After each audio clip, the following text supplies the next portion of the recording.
বর্তমান প্রধানমন্ত্রী ডাক্তার ইউনূস দারুণ কাজ করছেন, এই বিষয়ে আপনার বক্তব্য কি? সব থেকে আমাকে ভালো লেগেছে ডাক্তার ইউনূস বলেছে যতগুলো মাদ্রাসা মসজিদ আছে তাদের সমস্ত কারেন্টের বিল ফ্রি, এবং সেখানে 1 সেপ্টেম্বর থেকে যতগুলো গেম আছে ফ্রি ফায়ার থেকে শুরু করে যত গেম সেগুলো নিষিদ্ধ করেছেন। আর একটা তারিখ দিয়েছেন, সেই তারিখ থেকে বাংলাদেশের পর্নো সাইটকে অফ করে দেওয়া হবে, পর্নো কেউ দেখতে পাবে না। জোরে বলুন সুবহানাল্লাহ। বড় কষ্ট লাগে। আমি তেনাকে দোয়া দেব, সাধুবাদ দেব। ছাত্র আন্দোলন জীবন দিল আবু সাইদ যুগ্ন, এদের কি শহীদ বলা যাবে? যদি সে দেশের স্বার্থে দিনের স্বার্থে যদি জান দিয়ে থাকে এবং সে যদি মুমিন ব্যক্তি হয় অবশ্যই তিনি শহীদ। একজন ইমানদার যদি দেশের জন্য প্রাণ দেয় তাকে শহীদ বলা যাবে। বাংলাদেশে অনেক মাজার ভেঙে দিয়েছে, এটা কি ঠিক করেছে? দেখুন, সর্বপ্রথম বলি, হাজী সাহেব আছেন তো? আছেন। মক্কা থেকে মদিনা 430 থেকে 450 কিলোমিটার, 470 কিলোমিটার রাস্তা, তাই? একটাও মাজার দেখেছেন? একটাও মাজার নাই। আর আমার বাড়ি থেকে বর্ধমান 30 কিলোমিটার রাস্তা, 30,000-এর বেশি মাল আছে। ঠিক বললাম না ভুল বললাম? আর ভারতে যদি 1 লাখ মাজার থাকে, 95,000 মাজারে মাল নাই, ফাঁকা। আমি বললে আমাকে খারাপ বলবে, বড় কষ্ট লাগে। দেওয়ানবাগি একজন পীর আছে, তার মাজারটা ভেঙেছে। যারা ভেঙেছে তারা শহীদের দরজা পাবে আল্লাহর কাছে। যারা মাজার ভেঙেছে তারা আল্লাহর কাছে বড় নেকি পাবে, এর মধ্যে কোনো সন্দেহ নেই। যারা ডিপি, আমি একবার বীরভূমে একটা জলসায় বলেছিলাম, আজকে সব থেকে বড় channel MD Rizwan, MD Abdullah, Muslim সাতসিয়াচি, এরা এসছে, রামিজ মিডিয়া সব এসছে 24 পরগনা বীরভূম থেকে। আমি বলেছিলাম এক জায়গায় যে আমাদের বর্ধমান জেলায় এমন একটা গ্রাম আছে যে প্রত্যেক ঘরের সামনে একটা করে ঢিপি। ঘরে জামাই এইছে, সে রাতের বেলায় বউকে বলছে, হ্যাঁ গো তোমাদের ঘরে পিসাবখানা নাই? বলে না। মুতবো কোথায়? বলে যেখানে পারবে মুতো।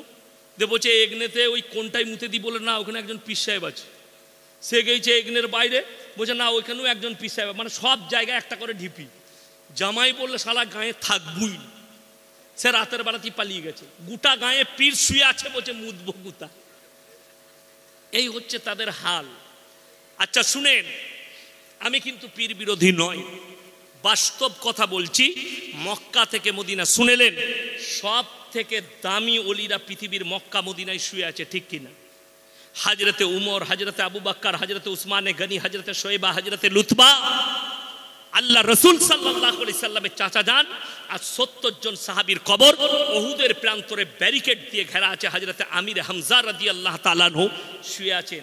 তিনাদের মাজার নাই, আমাদের দেশে ভণ্ডদের মাজার। এই বর্তমান জেলায়, এই বর্তমান টাউনে, আমি জায়গার নাম করব না, বাপ পীর ছিল, মাজারে তাবিজ লিখতো।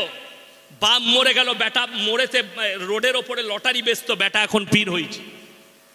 লটারিওয়ালা যদি পীর সাহেব হয় তাহলে আমাদের আর কোনো মূল্য নাই, আছে? বড় কষ্ট লাগে। আমাদের বর্তমান জেলাতেই আছে, দুটো পায়ে খুঁড়া, হাত পা লাড়তে পারে না, বিড়িটা অন্যজন খাইয়ে দেয়, সে হারাম করে আবার লোককে ভালো করে তাবিজ দিয়ে। সে নিজেকে ভালো করতে পারছে না, এর থেকে দুঃখ আর কিছু আছে? ওই জন্যে মাজার ভেঙেছে, এতে দুঃখর কিছু নাই। আলহামদুলিল্লাহ, বাংলাদেশে বন্যা ক্ষতিগ্রস্তদের জন্য শেখ আহমদুল্লাহ সাহেবের ফাউন্ডেশনের সম্পর্কে আপনার মন্তব্য কি? তিনার কাছে 100 কোটি টাকা এসছে, গরিবদের অনেক উপকার। শুধু বাংলাদেশ নয়, আমাদের বাংলাদেশ, ভারতের যতগুলো জায়গায় বন্যা হয়েছে, মানুষ ক্ষতিগ্রস্ত হয়েছে, আমি দোয়া করব আল্লাহ সকলকে তুমি উদ্ধার করো, সকলকে তুমি ওই বিপদ থেকে উদ্ধার করো। এই যে দুর্যোগ আমাদের কাল রাত্রি থেকে শুরু হয়েছে, আল্লাহ তুমি আমার বর্তমান জেলা থেকে শুরু করে পশ্চিম বাংলার সমস্ত মানুষকে তুমি হেফাজত করো, জোরে বলুন আমিন। এবং ভারতের গুজরাট থেকে শুরু করে যত জায়গায়, ভারত, গুজরাট, মধ্যপ্রদেশ, যত জায়গায় বন্যা হচ্ছে, রাজস্থান, বাংলাদেশ, আল্লাহ সমস্ত বন্যা দুর্গত যত মানুষ আছে, যারা বিপদে আছে, তুমি বিপদ থেকে উদ্ধার করো। আল্লাহ তুমি আমাদের ঈমানকে মজবুত করো, শিরক আর বিদআত মুক্ত জীবন গড়ে দাও। বড় কষ্ট লাগে। আমি মুম্বাই গুজরাটের সফরে ছিলাম 15 দিন। আমার এই 1 মাস হলো ফিরেছি, জলসায় ছিল না। আমার মোবাইলে একাধিক মেসেজ এসেছে যে আপনি কোথায় ঢুকে আছেন, আপনার প্রতিবাদ নেই। কেন? ধর্ষণ হচ্ছে, মানুষ মারা যাচ্ছে, তার প্রতিবাদ নেই। আমার ভাই, আমি বললাম ভালো করে দেখো, আমি আজ নয়, কয়েক বছর আগে আমি বলে দিয়েছি, কিয়ামত কাছে তখন বুঝতে পারবে রাস্তাঘাটে কুকুরের মতো জিনা হবে, নারী ধর্ষিতা হবে, নারীর মূল্য সমাজের বুকে থাকবে না, জিনাটা আম হয়ে যাবে মানুষের কাছে। আপনারা মনে করছেন বর্ধমানে পতিতালয় আছে, পতিতালয়ে জিনা বেশি হয়? ওই পতিতালয়ের থেকেও বেশি জিনা হচ্ছে পার্কগুলো। আপনার জানা নাই আপনার ছেলে মেয়েরা পার্কে গিয়ে কি ধরনের জিনায় লিপ্ত হচ্ছে? আপনি মনে করেছেন খালি শারীরিক মিলামিশাটাই জিনা? কখনো নয়। শুধু শারীরিক মিলামিশাটা জিনা নয়, চোখের জিনা, হাতের জিনা, নফসের জিনা, মুখের জিনা, কানের জিনা। হে আমার মুসলমান ভাই, যারা পাপ করছেন, যারা চুরি করছেন, যারা লোককে ধোঁকা দিচ্ছেন আর মনে মনে ভাবছেন যে আমার এই পাপ পৃথিবীর কেউ দেখেনি, আল্লাহর কসম করে বলছি, তুমি যদি একা থাকো তা জেনে রেখে দিবে তোমার সঙ্গে দ্বিতীয় যিনি আছেন তিনি হচ্ছেন রব্বুল আলামিন, আল্লাহ আছেন। যদি বলেন কেমন করে, আল্লাহর কসম, আল্লাহর কাছে হিসাব নেওয়াটা এত সহজ আপনাকে বলে বুঝতে পারবো না। ফ্রিজের ঠান্ডা পানি আনা করান, তারপরে দেখছি এত সহজ আল্লাহর কাছে। আল্লাহর কাছে কঠিন হতে পারে? কথা বলে না, আল্লাহর কাছে কঠিন হতে পারে হিসাব নেওয়াটা? বড় সহজ। আল্লাহ কোরআনে বলেছেন, দুটো রেওয়ায়েত শোনাবো। একটা, যারা জিনা করছেন, যারা চুরি করেন, যারা পাপ করেন হাতে পায়ের দ্বারা, মুখের দ্বারা, আর মনে মনে ভাবছেন আমি অস্বীকার করে উড়িয়ে দেব। একটা মেয়ে কলকাতার হসপিটালে ধর্ষিতা হয়েছে, সিবিআই যাঞ্চ করছে কতজন ধর্ষণ করেছে, কে কে করেছে। আল্লাহর কসম করে বলছি, দুনিয়াতে না হলেও আখিরাতে পাকড়াও হবে, আল্লাহর কাছে পাকড়াও হবে, আল্লাহর ক্যামেরা থেকে ফেল হবে না। কেন? দুটো জিনিস কনফার্ম। যারা মায়েরা আছেন, ভাইয়েরা আছেন, তারা কান খুলে শুনেন দুটো জিনিস। নাম্বার 1, কিরামান কাতিবিনা ইয়ালামুনা মা তাফআলুন। প্রত্যেকটা নারী পুরুষের কাছে আল্লাহ 2 জন করে ফেরেশতা নিযুক্ত করে দিয়েছেন, যারা মানুষের ভালো মন্দকে লিপিবদ্ধ করে রাখবে। আপনি কি খারাপ কাজ করছেন, ডান দিকের ফেরেশতারা ভালো কাজ লিখবে, নেক কাজ, আর বাঁ দিকের ফেরেশতা লিখবে খারাপ কাজ, কিরামান কাতিবিন। যদি বলেন এটা কখন দেখানো হবে, আল্লাহ তাআলা কোরআনে বললেন, ইকরা কিতাবাক কাফা বিনাফসিকা আল-ইয়াওমা আলাইকা হাসিবা মান ইহতাদা ফাইন্নামা ইয়াহতাদি লিনাফসি ওয়া মান দাল্লা ফাইন্নামা ইয়াদিল্লু আলাইহা ওয়া লা তাজিরু ওয়াজিরাতুন বিজরা উখরা ওয়া মা কুন্না মুআযযিবিনা হাত্তা নাবআসা রাসূলা।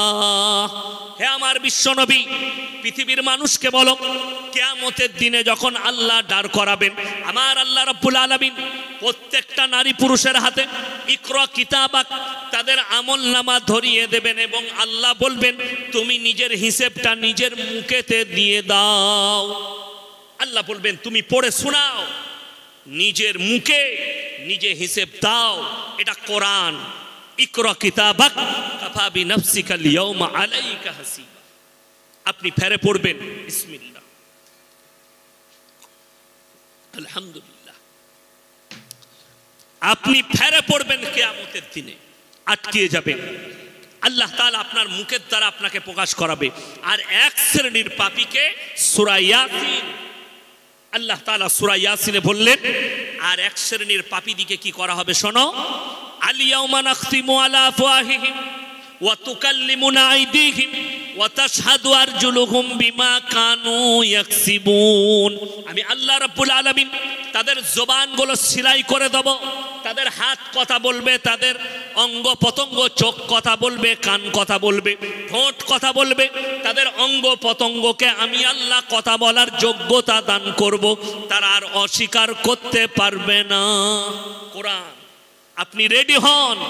আপনি যদি মনে করেন আমি লুকিয়ে পাপ করি, আল্লাহর কসম করে বলছি আমার আল্লাহ দেখছেন। কোরআন সূরা আল ইমরান, ইন্নাল্লাহা লা ইয়াখফা আলাইহি শাইউন ফিল আরদি ওয়ালা ফিস সামা। আসমান আর জমিনে যা কিছু আছে আমার আল্লাহর কাছে একটাও কিছু গোপন নাই। জোরে বলুন সুবহানাল্লাহ। ইন্নাল্লাহা লা ইয়াখফা আলাইহি শাইউন ফিল আরদি ওয়ালা ফিস সামা ওয়াল্লাযী ইউসাউবিরুকুম ফিল আরহাম কাইফা ইয়াশা লা ইলাহা ইল্লা হুয়াল আজিজুল হাকীম। এইখানে একটা কথা যোগ করছি, এই আয়াতটা মারাত্মক আয়াত, মায়েরা ভালো করে শুনবেন। ছেলে না হলে হুজুরের কাছে হাজির, হুজুর তাবিজ দিতে হবে, ছেলে হচ্ছে না। কথা বলে, হুজুর পানি পড়া দিতে হবে, ছেলে হচ্ছে না। চিন্তা করি, এমন এমন মাল আছে বলছে আমি তাবিজ দিলে বেটা ছেলে হবে, খোঁজ নিয়ে দেখুন সে হারাম করে একটাও বেটা নাই। আচ্ছা, আমাদের মৌলবীদের তাবিজে যদি বেটা ছেলে হতো, তাহলে ইয়াসিনের কি করে দুটো বিটি হলো? কথাটা বুঝতে পারেননি? আরে আমাদের তাবিজে যদি বেটা ছেলে হতো, পঞ্চায়েতগুলো তো আমাদের দখলে হতো। ইসলামী শরীয়তে 4টা বিয়ে করা জায়েজ আছে না নাই? কথা বলেন, 4টা জায়েজ আছে। 4টা বিয়ে করতাম, আর বছরে একটা করে বেটা, 4 10 40টা লাঠি। কথাটা বুঝতে পারেন না? মাত তাবিজার একটা করে বেটালে বছর, তাবিজ তো আমাদের কাছে বেটা ছেলে হবে। আল্লাহর কসম করে বলছি, পরের আয়াত যেটা শোনালাম সূরা আল ইমরানের 1ম পৃষ্ঠা, বাড়িতে মানে কোরআন থাকলে গিয়ে খুলে দেখবেন, তারপরে গালি দিবেন, হুয়াল্লাযী ইউসাউবিরুকুম ফিল আরহামি কাইফা ইয়াশা লা ইলাহা ইল্লা হুয়াল আজিজুল হাকীম। হে আমার নবী, তুমি তাদেরকে বলে দাও, মায়ের গর্ভে বাচ্চা দান করি আমি আল্লাহ আমার ইচ্ছা মতো, আমি আল্লাহ কারো পরামর্শে কাজ করি না। জোরে বলুন সুবহানাল্লাহ। আমি কারোর পরামর্শে কাজ করি না। আজকে দুঃখ একটাই লাগে, অনেক মানুষ আছে, এখানেও থাকতে পারেন, আমার বয়ান শুনতে এসছেন, অনেক মানুষ থাকতে পারেন, অনেকজন মনে করে এই মৌলবীটা মনে হয় পীর বিরোধী মৌলবী। আমি কিন্তু পীর বিরোধী নয়, আমি সিস্টেম বিরোধী মৌলবী। কি বিরোধী বললাম? সিস্টেম বিরোধী মৌলবী। তোমার সিস্টেম ভুল, আমি তোমার বিরোধী লোক। আমি মোবাইলে রেকর্ডিং করেছি, ফেসবুকে অ্যাড দিয়েছে, কলকাতার অমুক বাবা, নামটা তার করছি না, কি হয়েছে বলছে, প্রেমের ব্যর্থতা থেকে যদি কেউ ব্যর্থ হন 24 ঘন্টার মধ্যে সফলতা। কারোর বউ পালিয়ে গেলে 24 ঘন্টায় এনে দেওয়া হয়। কি বুঝলেন? তাকে আমি ফোন করেছিলাম, রেকর্ডিংটা আছে আমার কাছে। আমি বললাম, আচ্ছা হুজুর আমাকে আয়াতুল কুরসিটা শুনান তো। সে বললে, কে বে তু? আমি বললাম, হুজুরের ভাষা যদি এত সুন্দর হয় তাহলে তার তাবিজ কত ভালো হবে। কথাটা বুঝতে পারেননি? আমি বললাম যে স্যার ভাইজান আয়াতুল কুরসি শোনাও, সেটা পারলো না। আমি বললাম, আমি একটা মেয়েকে ভালোবাসি, তা আমাকে তাকে লাগবে, নাম বলো। আমি একটা ফিল্মের নায়িকার নাম বললাম, আমাকে বলছে, ভাই মজাক করছিস আমার সাথে? আমি বললাম, মজাক লয়, সিরিয়াস, আমি তাকে বিয়ে করব, তোমাকে এনে দিতে হবে। বড় কষ্ট লাগে, দুঃখ লাগে। বলছে 24 ঘন্টায় এনে দিতে পারবো, গ্যারান্টি সহকারে। আমি তো বলেছি আমাদের দেশের প্রধানমন্ত্রীজিকে বলবো, দেশের টাকা যারা নিয়ে পালিয়েছে এ মাল কটাকে হায়ার করুন, এরাই এনে দিবে 24 ঘন্টায়। কথাটা বুঝতে পারেননি? এই হারামখোর দিকে ঝাঁটা মারার লোক নেই, সমাজকে ধোঁকার প্রতারণায় ভরিয়ে দিয়েছে। আপনার বাচ্চা হচ্ছে না, আল্লাহর কাছে কেঁদে কেঁদে চান, আল্লাহ সন্তান দান করো। দেনেওয়ালা, সকলে বলুন দেনেওয়ালা কে? আরো জোরে বলুন কে? একমাত্র আল্লাহ রাব্বুল ইজ্জত হচ্ছে দেনেওয়ালা। সন্তান দেনেওয়ালা আল্লাহ, হায়াত মত, ভালো মন্দ, কল্যাণ অকল্যাণের মালিক সকলে বলুন কে? একমাত্র আল্লাহ রাব্বুল আলামিন। আমার ভাই, আমার বলার উদ্দেশ্য, ধোঁকা, প্রতারণা, প্রবঞ্চনা যে যাই করছে আমার আল্লাহর কাছে কিন্তু কিয়ামতের দিনে ধরা পড়বে, আল্লাহর কাছে পাকড়াও হবে, রেহাই নেই। আল্লাহর কসম, আজকে যদি কোর্ট বিচার না দিতে পারে সেই নির্যাতিতার, আল্লাহর কসম আমার আল্লাহ কিয়ামতের দিনে কঠিন বিচার করবেন। আর আল্লাহর যে বিচার, আল্লাহর কসম সূক্ষ্ম বিচার। ইয়াউমা লা তামলিকু নাফসুন লিনাফসিন শাইয়া ওয়াল আমরু ইয়াউমাইদিন লিল্লাহ। আপনি জানেন, আমি একটা জলসাই বলেছি, আপনারা হজেতে, এখানে হাজী সাহেব কেউ আছেন? আপনি মাশাআল্লাহ। আর কে আছেন হাজী সাহেব? আচ্ছা, একজন হাজী সাহেব আছেন। হজের এ কথা বলবেন না ভাই। হজের ময়দানে 30 থেকে 40 লক্ষ হাজি এক জায়গায় হয়। কত বললাম? 30 থেকে 40 লাখ। বুড়ো বুড়ি যেগুলো হজ করতে যায়, ওটা ভারত, বাংলাদেশ আর পাকিস্তানের বুড়ো বুড়িরা হজ করতে যায়। সেখানে কমপক্ষে 15 লক্ষ নারী থাকে হাজি বিবি। তার মধ্যে 10 লক্ষ খালি যুবতী বিটি ছেলে থাকে, যুবতী মেয়ে। তারা কোথাকার? ইরান, ইরাক, লেবানন, জর্ডান, মিশর, আপনার দুবাই, ইন্দোনেশিয়া, মালয়েশিয়া। এরা যুবতী অবস্থায় হজ করে বিয়ের আগে। এরা বিয়ের আগে হজ করে। এতগুলো 10 লক্ষ যুবতী বিটি ছেলে থাকে। আমি বর্তমান টাউনে শিক্ষিত সমাজকে চ্যালেঞ্জ দিয়ে গেলাম, 1 বছর সময় দিলাম আপনাকে, পৃথিবীর ইতিহাসে মক্কা মদিনায় একটা যদি ওই হাজি বিবিদের মধ্যে যুবতী বিটি ছেলে ধর্ষণ খুঁজে পান, যে হজ করতে গিয়ে একটা নারী ধর্ষিতা হয়েছে, আমি মৌলবি শওকতের বেটা জীবনে আর জলসা করব না। চ্যালেঞ্জ। সকলে একবার জোরে বলুন নারায়ে তাকবীর। জানেন ইসলাম এত সুন্দর কেন?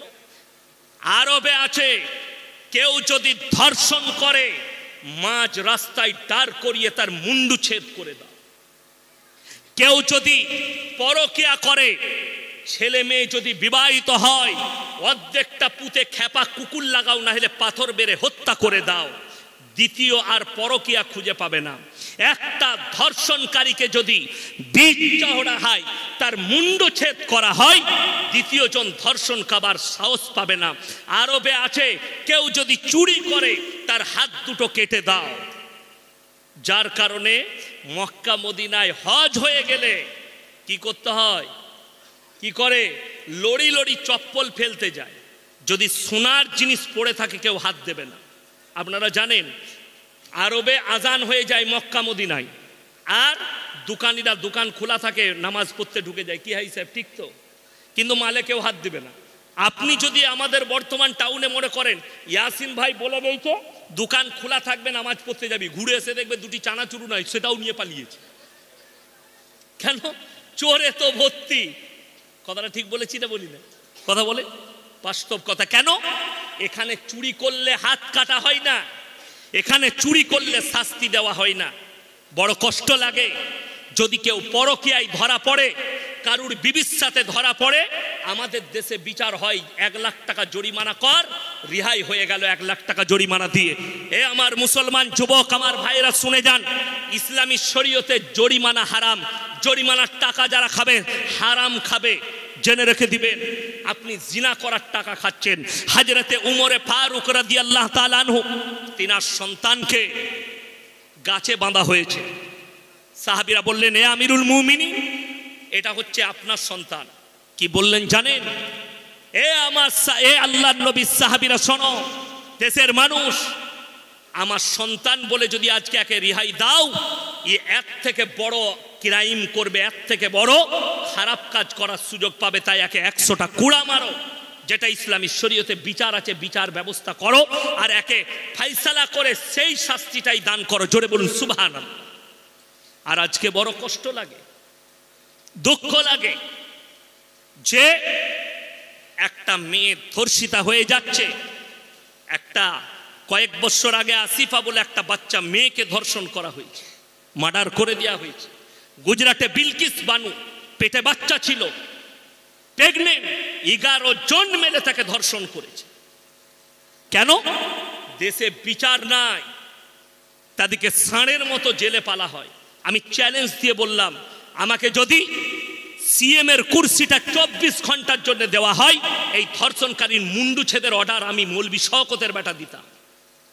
যদি আমাকে 24 ঘন্টার জন্য দেওয়া হতো, মুন্ডু ছেদ করে দেওয়া হতো, তাদের ক্রাইম থাকতো না, চুরি থাকতো না। যদি কোরআনের কানুন চালু করা হয়, আমি বলে যাচ্ছি, যদি 48 ঘন্টা কোরআনের একটা আইন চালু করে দেখো, তাদের মুন্ডু ছেদ করা হবে যারা ধর্ষণ করেছে, যারা অন্যায়ভাবে ধর্ষণ করেছে। ওই জন্য কোরআন শুনেলেন কত বড় বার্তা দিয়েছে কোরআন জানেন? ওয়ালা তাকরাবুজ জিনা ইন্নাহু কানা ফাহিশা ওয়া সা সাবিলা।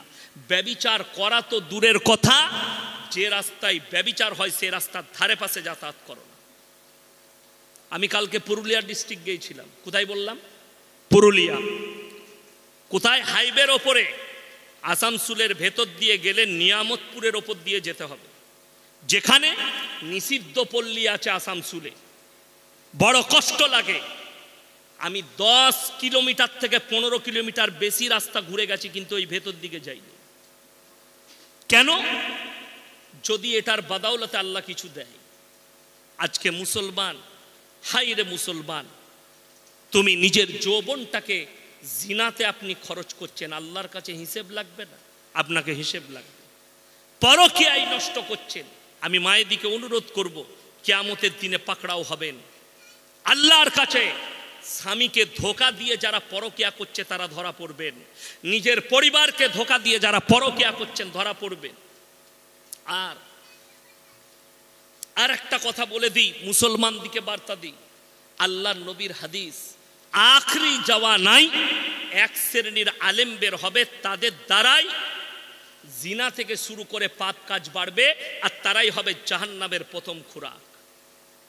এখন তো যুবকরা, বাংলাদেশের কিছু ইয়ং বক্তা বেরিয়েছে, তারা প্রেমের টিপস দিচ্ছে, কি করে প্রেম করবি। একজন আছে, তার নাম হচ্ছে আবরারুল হক আসিফ।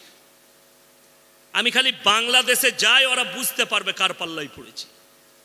দাওয়াত হয়েছে 25 সালে, এখন তো যাব না, 24 সালেও খালি নাই, ফেব্রুয়ারি পর্যন্ত খালি নাই। বলেছি 25 সালের দাওয়াত নেব, তখন তারা বুঝতে পারবে কার পাল্লায় পড়েছে। এ দাওয়াত দিচ্ছে লোককে, যে মেয়েটা তোমাকে রাস্তায় ভালো লাগবে, জানবে সেটাই তোমার জন্য।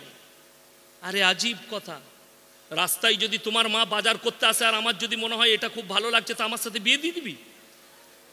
আজীব কথা, বেঈমানি কথা না। এ মুসলমান যুবক শুনে লাও, যারা ভাবছেন প্রেম ইসলামী শরীয়তে প্রেম জায়েজ আছে। প্রেম কি? কথা বলে না। প্রেম কি? যুবকরা হাসছে। প্রেম জায়েজ আছে। শুনেলেন কোথায়? কার সাথে? মায়ের সাথে, বোনের সাথে, বাপের সাথে, ভাইয়ের সাথে, প্রতিবেশীর সাথে। কিন্তু তোমরা যে প্রেমটা করতে চাইছো, ওটা জিনার পাপ ছাড়া আর কিছু হবে না। বর্তমানে অনেক পরিবার, মা বাপ, তারা জিনায় লিপ্ত করাচ্ছে নিজেদের ছেলে মেয়েদিকে। কিভাবে? এখন একটা আমাদের বিয়ের সিস্টেম উঠেছে, মৌলবীর কাছে তো খোঁজলাই না, খোঁজলাই আমাদের কাছে যে কিভাবে বিয়ে দেবো। ইমামকে জিজ্ঞেস করে কেউ? না, আমাদিকে দুটি কাজে আপনারা রেখেছেন, হলে আর মোলে। হয়েছে কানে আজান দিতে হবে, আর মরেছে জানাজা পড়তে হবে, বাকি বলে বাকি সব আমরা বুঝে নেব। কি বুঝলেন? ওই জন্যই তো, কি বুঝলেন, আমাদের দেশে জান্নাত কত সহজ জানেন? 3 বোতল মদ খেয়ে যদি হাই রোডে অ্যাক্সিডেন্ট করে মরে যায়, অসুবিধা নাই, জান্নাতে চলে যাবে মিলাদ পড়িয়ে। ঠিক বললাম না ভুল বললাম? ও ইয়াসিন সাহেবকে দাওয়াত দিয়ে, আমাকে দাওয়াত দিয়েছেন, দেশি মুরগি করেছে, 3 বোতল মদ খেয়ে মরে গেছে, আমাকে বললে অ্যাক্সিডেন্ট হয়ে মরেছে। আমি এখন মিলাদের শেষে দোয়া করছি, আল্লাহ তুমি তাকে জান্নাতি করো, জান্নাতুল ফিরদৌস দান করো, আল্লাহ তুমি তাকে শহীদের মর্তবা দাও। দিয়ে খেতে বসেছি, ভাই কি করে মরল বাপ? 3 বোতল মদ খেয়ে অ্যাক্সিডেন্ট করেছে। আমি তোবা তোবা, কাকে দিলাম বে জান্নাতে আমি? বড় কষ্টের বিষয়। তো হুজুর আগে মার খাবে না খাবে না? আগে আমাদের মতো হুজুরকে মারবে। বড় কষ্টের বিষয়। আপনি মনে করছেন হুজুরকে হায়ার করে মাতালকে জান্নাতে পাঠাবো? যে মদের ভাটিতে জীবন কাটিয়েছে, যে গাঁজার ভাটিতে জীবন কাটিয়েছে, তাকে বলছেন জান্নাতে দেবো? কোরআন শোনাবো আপনাদিকে, চোখ দিয়ে পানি আসবে। পৃথিবীর যিনি শ্রেষ্ঠ ব্যক্তি, পৃথিবীর যিনি শ্রেষ্ঠ ব্যক্তি, তিনি হচ্ছেন হযরত মুহাম্মদ মুস্তাফা, সকলে বলুন সাল্লাল্লাহু আলাইহি ওয়াসাল্লাম। আচ্ছা, নবীজির থেকে দামি লোক এসছে পৃথিবী থেকে? কিয়ামতের সকাল পর্যন্ত কেউ আসবেন? জোরে বলুন না সুবহানাল্লাহ। চলুন আল্লাহর নবীর কাছে একজন সাহাবী ছুটে এলেন, ইয়া রাসূলুল্লাহ, ইয়া হাবিবাল্লাহ, আপনার চাচা যান যেন মৃত্যুর শয্যায় শুয়ে আছেন। নবীজি ছুটে এলেন আর চাচার হাতটা টিপে ধরে বললেন, চাচা তুমি একবার কলমা পড়ে নাও, একবার কলমা পড়ো, আমি আল্লাহর কাছে কেঁদে কেঁদে তোমার জন্য দোয়া চাইব। আল্লাহর নবী চাচা যান, তিনি বললেন, আমি যদি বার্ধক্যে কলমা পড়ি লোকে বলবে মৃত্যু ভয়ে কলমা পড়েছে, আমি কলমা পড়তে পারবো না। আল্লাহ আয়াত পাঠালেন, ইন্নাকা লা তাহদি মান আহবাবতা ওয়ালাকিন্নাল্লাহা ইয়াহদি মান ইয়াশা। হে আমার নবী, হিদায়েতের দপ্তরটা কার হাতে? সকলে বলুন আল্লাহর হাতে। আমার ইচ্ছা নেই তোমার চাচা কলমা পড়তে পারবে না। রাসূলের চোখে পানি। নবীজির চাচা দুনিয়া ছাড়লেন। ভালো করে শুনবেন কথাটা। যেমনি দুনিয়া থেকে চলে গেলেন, আল্লাহর নবী হাত তুলে বসলেন। কার জন্যে? চাচার জন্যে। চাচা, আল্লাহ তুমি আমার চাচাকে ক্ষমা করে দাও। তুমি আমাকে যতদিন না নিষেধ করছো, আমি আমার চাচার জন্য কেঁদে কেঁদে ক্ষমা চাইব। আল্লাহর নবী কাঁদতে লাগলেন। কার জন্যে? চাচার জন্য আল্লাহর কাছে। আল্লাহ আয়াত পাঠাচ্ছেন। আয়াতটা কিন্তু শুধু নবীজিকে নসিহত করেননি, এই উপদেশ দুজনকে আল্লাহ দিলেন, এক নবী এক মুমিন। কজনকে বললাম? দুজন, নবী এবং মুমিন। মা কানা লিন নবী ওয়াল্লাযিনা আমানু আইয়াস্তাগফিরু লিল মুশরিকিন ওয়ালাউ কানু উলি কুরবা। হে আমার নবী এবং মুমিনরা শুনে নাও, যারা মুশরিক হয়ে বেঈমান কাফের হয়ে মারা গেছে তাদের জন্য দোয়া করতে পাবে না, যদিও তারা তোমাদের নিকটতম আত্মীয় হয়। ছেলে মদের ভাটিতে জীবন কাটিয়ে মারা গেছে, বা তাহাজ্জুদ গুজার, দোয়া করতে পাবে না। জীবনে আল্লাহর নাম লাইনি। আমি আমাদের বর্ধমান জেলায় সাতগাছিয়ার কাছে বহারে নামাজ পড়াতে যাই। ঈদের 15টা গ্রাম এক জায়গায় নামাজ পড়ে, 10-15টা গ্রাম, আমি তাদের ইমাম। তো ঈদের নামাজে আমি দাঁড়াবো, বায়ান চলছে, বায়ান শেষ হয়েছে, এরপর বললাম কাতার সোজা করুন। একজন কানে কানে এসে বলছে, হুজুর যা ঈদের নামাজের নিয়তটা বলবেন। আমি বললাম একদম বলবো না, আমার কি করবি বল। আমি বলি নাই। আমি বললাম কেন বলবো বল? বলছে অনেকজন হুজুর জানে না। আমি বললাম বে, ওরা জীবনে জানবেও না। কথাটা বুঝতে পারেন? যারা বলে ঈদের দিনে নিয়ত বলো, আমি বলবো ইমাম দিকে মোটেই নিয়ত বলবেন না। কেন? তার একটা কথা বলে দিই, কোনো ব্যক্তি যদি বলে ইমাম যাহা নিয়ত করিল আমি তাহা নিয়ত করিলাম, নামাজ হবে না? হবে না? কথা বলে না? পেছনে মৌলবীরা আছে, জিজ্ঞেস করলেন, নামাজ হয়ে যাবে। কিন্তু কেউ যদি দরুদ শরীফ না পড়ে, সানা না পড়ে, তসবি না পড়ে, আত্তাহিয়াতু না পড়ে, দরুদ শরীফ না পড়ে, নামাজ হবে? ওইগুলো একটাও জানে না, খালি বলছেন নিয়তটা বলে দাও। কি বলেন? ওই জন্য তো দেখবেন অনেক 5 ওয়াক্তের মুসল্লিদের পাশে অনেক যদি বেনামাজি, মানে সে ঈদ আর বকরা ঈদ পড়ে, শ্বশুর একটা তোয়ালি দিয়েছে, লাগিয়ে চলে গেছে।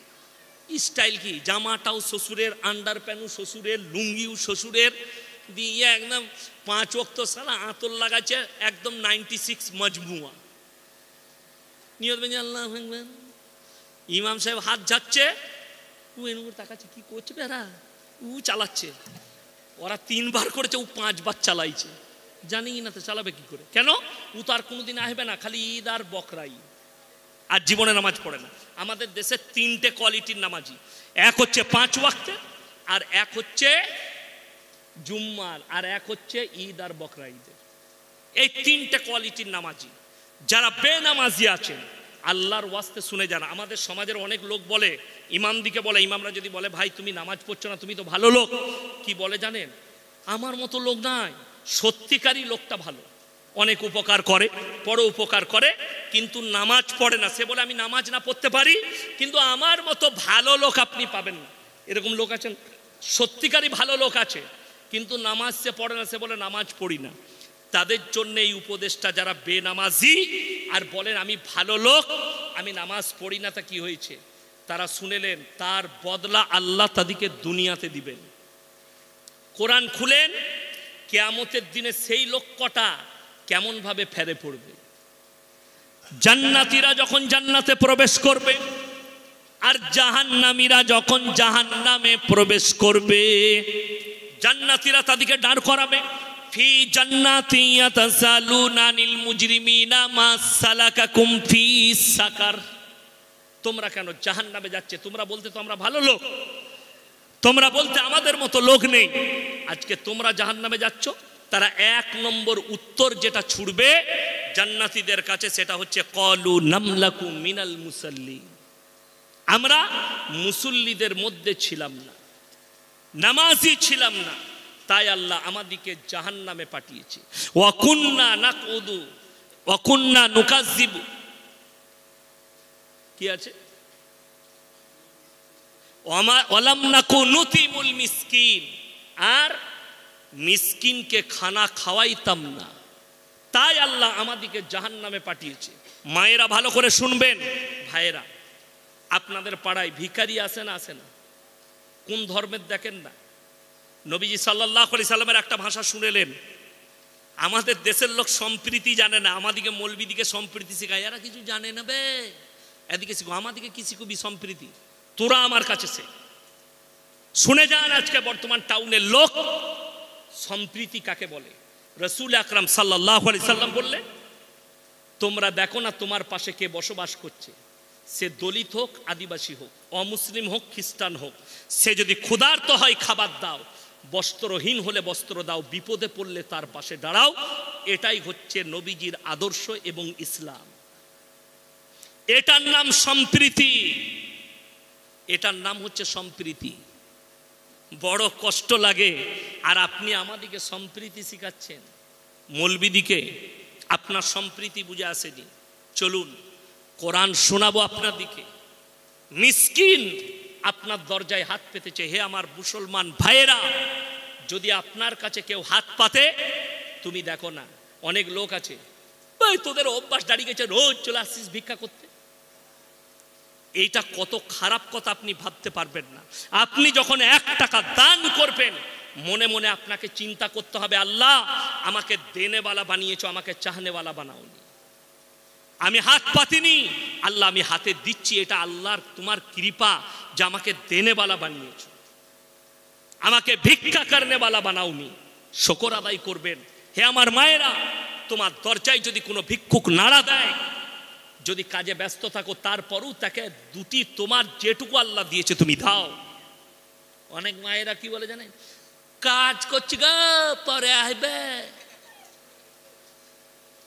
তোমার কাজ যদি মালাকুল মউত আসে, কি বলবে? দাঁড়া হাড়িটা মাইছি, পরে জানটা কবজ করবি, বলবে।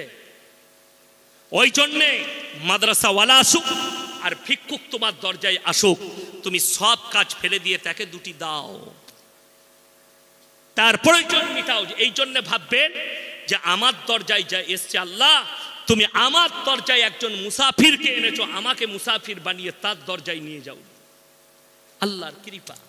মাদ্রাসাওয়ালা তোমার দরজায় এলে তুমি হাত বাড়িয়ে দাও। তোমার 1 টাকা দিবার সুযোগ আছে, তুমি 1 টাকা দাও। 5 টাকা দিবার সুযোগ আছে, তুমি 5 টাকা দাও। ওই জন্য বড় কষ্ট লাগে। আমাদের বর্ধমানে, আমি নাম করব না টাউনে কোথায়, 50 টাকা করে মাদ্রাসার বিল কাটে, আলেমদিকে রাস্তায় রোদে দাঁড় করিয়ে লাইন দিয়ে দাঁড় করায়। আমি বলেছি আমার মাদ্রাসা শিক্ষককে, ওকে শুনিয়ে দিবেন। শওকত সাহেবের ছেলে বলছিল, তুমি কত টাকা যাকাত দাও? তুমি যে যাকাতটা পুরো দাও, পুরো রমজান মাসে একটা মাদ্রাসাকে সেই যাকাতটা দেয় এসিতে বস করিয়ে হাওড়া জেলায় হাজী শাহানুর উস্তাখা, জাহাঙ্গীর লস্কর পাচুড়ে, এসএন আলম নূর আলম ভাই মিটিয়া বুরুজে একটা মাদ্রাসাকে তত টাকা জাকাত দেয়। আমার কাছে আমার বিল দেখলে আপনার মাথায় তাক লেগে যাবে। একটা বিল কাটি 50,000, আর একটা বিল কাটি 50,000, 1 লাখ টাকার বিল কাটি। তারা আলেমদিকে এসিতে বসিয়ে টাকা দেয়। হুজুর আমাকে তো হাওড়া হাই সাহেব বলে, হুজুর দীঘাতে 2খানা হোটেল আছে, একটা আছে খব কটেজ, একটা আছে রাজা হলিডে ইন। আমি দীঘার দিকে জলসা করতে গেলে আমি ওনার হোটেলে থাকি রাত্রে, আবার জলসা করি। আমাকে ব্যাটা ব্যাটা করে, এত আলেমদিকে শ্রদ্ধা করে, এত ভালোবাসে, ডেকে জাকাত দেয়। আর আমাদের দেশে লোক মৌলবি দেখলে লুকিয়ে পড়ে, পড়ে না? আরে আলুর সিজনে এই বছরে আলুর দাম বেশি না কম? যে বছরে আলুর দাম বেশি, খালি ফোন করছি মেমারিতে, ভাই কই গো? বলছে ঘরে নাই। ভাবি ভাই কই? বলে ঘরে নাই। আর যে বছরে আলুর দাম 100 টাকা, খালি আমাকে 50 বার ফোন করছে, হুজুর 20 বস্তা আলু রেখেছি, 20 বস্তার দাম 2000 টাকার ভাড়া 2200 টাকা। আমি বললাম তুই টাকাটা ওইটা বেচে দিয়ে তুই টাকাটা নিলাম, এখানে কিনে লু, ভাড়া তো লাগবে 2000 টাকা। আর যে বছরের দাম বেশি আর ফোন তুলবে না। মুসলমানের রোগ। হাই রে, যদি তোমার কাছে 1 করোড় টাকা আছে, তুমি 2.5 লাখ টাকা তুমি জাকাত বার করো, পরের বছরে আল্লাহ এত বরকত দিবে যে তুমি 2 কোটি জাকাত দিবে। ওই জন্যে দ্বিতীয় নম্বর হচ্ছে ওয়ালাম নাকু নতিমুল মিসকিন। মিসকিনকে সবাই খানা খাওয়াবো, জোরে বলুন ইনশাল্লাহ। তারা বলবে আমরা মিসকিনকে খানা খাওয়াইনি, আল্লাহ জাহান্নামে পাঠিয়েছে। ওয়াকুন্না নাখুদু মাল খাইদিন, এইটা হচ্ছে বড় প্যাথেটিক। তারা বলবে দাড়ি টুপি নামাজি মুসল্লিদিকে দেখে হাসি ঠাট্টা বিদ্রুপ করতো, তাই আল্লাহ আমাদিকে জাহান্নামে পাঠিয়েছে। অনেকজন দাড়িওয়ালাকে দেখে, টুপিওয়ালাকে দেখে, আমাদের মতো মৌলবীকে দেখে চায়ের দোকানে বসে হাসি ঠাট্টা মজাক করে, মজাক উড়োয়, ভিখারি বলে। তারা শুনে নাও, তাদের জন্য তারা বলবে ওয়ালাম নাকু নতিমুল মিসকিন ওয়াকুন্না নাখুদু মাল খাইদিন। আমরা দাড়ি টুপিওয়ালাদের নামাজিদের মজাক উড়াতাম, তাই আল্লাহ আমাদেরকে জাহান্নামে পাঠিয়েছে। ওয়াকুন্না নুকাজ্জিবু বিয়াউমিদ্দিন, আর কিয়ামতের দিনকে, বিচারের দিনকে মিথ্যা ভাবিতাম, তাই আল্লাহ আমাদেরকে জাহান্নামে পাঠিয়েছে। ওয়াকফ বোর্ডের সম্পত্তি কেড়ে নেওয়ার জন্য সরকার পদক্ষেপ নিচ্ছে, আপনার মন্তব্য কি? দেখুন, এটা খুব গুরুত্বপূর্ণ একটা প্রশ্ন এসছে। আমরা জানি আগামী জুম্মার দিন কালকে রাত 12টা পর্যন্ত টাইম ছিল কিসের? আমাদের কাছে, সবারই কাছে, আপনাদের ইমামের কাছে খোঁজ নিয়ে নেবেন, একটা কোড এসছে ভোট দিবার জন্য। ভারতের সম্পত্তি মানে কত কার সম্পত্তি আছে? সর্বপ্রথম সরকারের সম্পত্তি হচ্ছে রেল 1 নম্বরে, 2 নম্বরে হচ্ছে ডিফেন্স মিলিটারি, যেটাকে আমরা গোদা বাংলায় বলি, 3য় নম্বর হচ্ছে ওয়াকফ সম্পত্তি। এই ওয়াকফ সম্পত্তির ওপরে বিল পাস করতে চলেছে সরকার। আমরা তীব্র নিন্দা জানাই এবং বিরোধিতা করি। এবং আপনাকে বলে দিই, আগামীকাল 15 তারিখ রাত 12টা পর্যন্ত টাইম আছে। যারা জানেন না তারা ইমামের কাছে, আলেমদের কাছে এসে সেখানে গুগল থেকে স্ক্যান করে আপনি ইমেলে ভোটটা দিয়ে দেন। সবাই দিবেন তো? জোরে বলুন ইনশাআল্লাহ। জানেন দুঃখের বিষয় কি? আমাদের কাছে ওপর থেকে, দিল্লি থেকে, মুম্বাই থেকে, দেওবান থেকে যে সার্কুলার এসছে মোবাইলে, সব থেকে কম ভোট পশ্চিম বাংলায়। এটা আমাদের আলেমদের জন্য দুঃখজনক, দুঃখজনক। আমি নাম করব না। আমাদের মুসলমানদের আলেমদের অনেকগুলো সংগঠন আছে। আমি আমার বর্তমান জেলায়, দক্ষিণবঙ্গে কোনো আলেমদের তৎপরতা দেখতে পাইনি। একমাত্র মুর্শিদাবাদ জেলা, আমি তাদের তৎপরতা দেখেছি। মুফতি নাজমুল হক সাহেব আমার বড় ভাই, খুব কাছের মানুষ, মুর্শিদাবাদ জেলা জমিয়তের সম্পাদক, এবং মুর্শিদাবাদের আলেমরা রাস্তায় রাস্তায় গিয়ে মানুষের মোবাইল নিয়ে সেখান থেকে ভোট দিয়েছে। আমি বর্ধমানেও দেখতে পাইনি, আর আমার গলসিতেও দেখতে পাইনি। জানি না কারা চেয়ার নিয়ে বসে আছে। তাদেরকে অনুরোধ করব, এই চেয়ারটা যদি ইয়াসিনকে দেন, এই চেয়ারটা শুধু বসার জন্যে নয়, কওমের জন্যে চিন্তা করার। আজকে মানুষ পদের লোভী হয়েছে, কিন্তু পদের অপব্যবহার করে। ওই জন্যে আমি বলে যাব, প্রত্যেকটা মুসলমান ভাইয়ের দায়িত্ব, আপনারা কালকে রাত 12টার আগে আগে স্ক্যান করে ভোটটা দিয়ে দিবেন। সকলে জোরে বলুন ইনশাআল্লাহ। তা না হলে জেনে রেখে দেন, আপনার মসজিদ, ছোট নীলপুরের মসজিদ থাকবে না। সরকার যদি বলে কালকে আমার প্রয়োজন, ডজার দিয়ে ভেঙে দিবে, আপনাকে বলবে অন্য জায়গায় মসজিদ করে দিচ্ছি। মসজিদ আপনার বর্তমানে ওয়াকফ সম্পত্তি। কলকাতায় বড় দুঃখের বিষয়, বর্তমানে পৃথিবীর 10টা বড় লোকের মধ্যে ভারতের একজন আছেন, তিনি হচ্ছেন আম্বানি, মুকেশ আম্বানি। বোম্বেতে যে বাড়িটা আছে, সেই বাড়িটা আছে এতিমখানার ওপরে, যেটাকে 2 নম্বরই করে কিনেছে, তার ন্যায্য মূল্য দেওয়া হয়নি। তারা চাইছে এই ওয়াকফ বিল পাস করিয়ে এই সম্পত্তিগুলো সব পুঁজিপতিদের পেটে ভরে দিবে। আমরা ইনশাল্লাহ হতে দেব না। জোরে বলুন ইনশাল্লাহ। আপনি ভোট দেন, আপনার মূল্যবান। আজকে তো একটা বাড়িতে 2-3টে করে অ্যান্ড্রয়েড মোবাইল, ঠিক বললাম না ভুল বললাম? তো আপনার বাড়িতে যদি 3টে মোবাইলে 3টে ভোট যায়, মানুষের কতটা মূল্য হতে পারে, সেই ভোটের মূল্য আপনি এখন বুঝবেন না। তখন আপনার চোখের সামনে থেকে সব কিছু কাড়া যাবে, তখন আপনি চোখের পানি ফেলাবেন। মাথায় রাখবেন, ওই সম্পত্তি শুধু একটু আটটু নয়, হিসেবটা বলে দিই, 9,40,000 একর জমি আছে।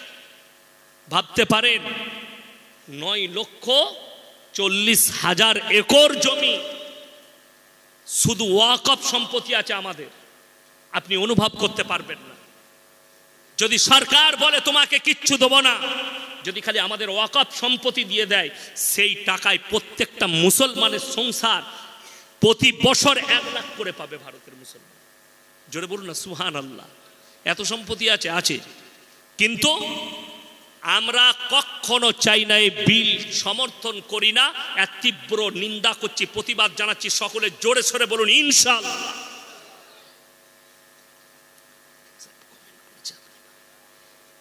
হুজুর সাহেব কমেন্ট করেছে, আপনি বাংলাদেশে কবে আসবেন? হুজুর আপনি হক কথা বলেন। আলহামদুলিল্লাহ, আমি বাংলাদেশে অনেক ফোন আসছে দাওয়াতে। আমার 2025 সালের ফেব্রুয়ারি পর্যন্ত একটাও ডেট খালি নেই। 2025 সালের সেপ্টেম্বর, অক্টোবর, নভেম্বর, ডিসেম্বর, 26 সালের জানুয়ারি, ফেব্রুয়ারি, যারা বাংলাদেশের ডেট নিবে ইনশাল্লাহ ডেট দেবো।